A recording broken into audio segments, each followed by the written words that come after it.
करना चाहिए था मनुष्य जीवन से, उसका तो हमें ज्ञान भी नहीं।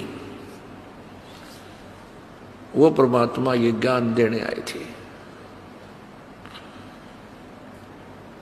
अब कई भक्त कहते हैं, अनजान व्यक्ति कहते हैं, यदि कबीर जी भगवान थे और तो आप लोग इस 21 ब्रह्मांड को काल की जेल बताते हो और यहाँ सब कर्मों के बंधन से ही आकर यहाँ बंधे हुए हैं, इस काल की जेल में कर्म बंधन से, तो कबीर परमात्मा यदि भगवान है तो उनको यहाँ आने की क्या आवश्यकता थी। इससे सिद्ध है कि वो भी कोई कर्म की मार से ही यहाँ आए हैं, वो भी बंधन में बंधे।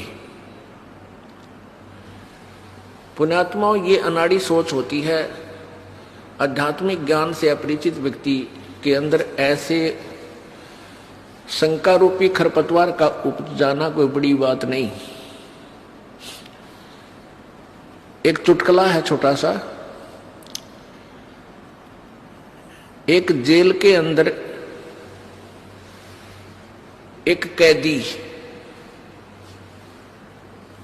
वहां कैदियों की ड्रेस ऐसी होती थी, सिर पर टोपी और पजामा और कुर्ता। तो एक दिन भारत के प्रधानमंत्री जी पंडित जवाहरलाल नेहरू जी ने किसी जेल का निरीक्षण करना था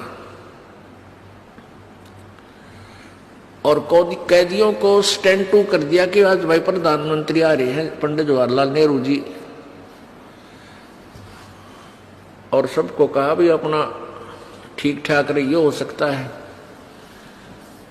मेयर कर दें तो किसी की कैद को भी माफ कर सकते हैं वह। तो सबकी उत्सुकता थी, भाई मैं पंडित जवाहरलाल नेहरू जी आवेंगे, देखेंगे उसको।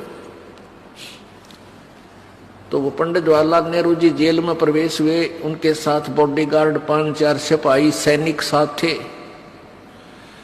और उनकी ड्रेस भी ऐसी थी जैसी कैदियों की थी, सिर पर टोपी कुर्ता पजामा।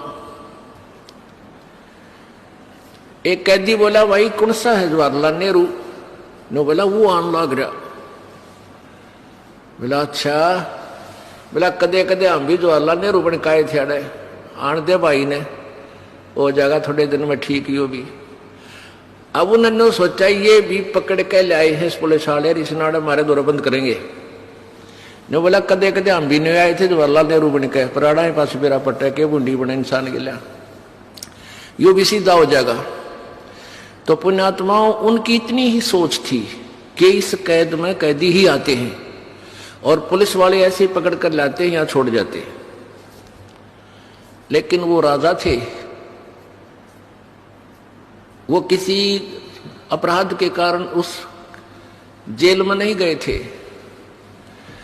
ऐसे ही ये परमेश्वर कबीर जी हमें राहत देने के लिए इस काल की जेल में ऐसे ही आते हैं, हमारे जैसे ही लगते हैं, लेकिन ये होते हैं परमेश्वर।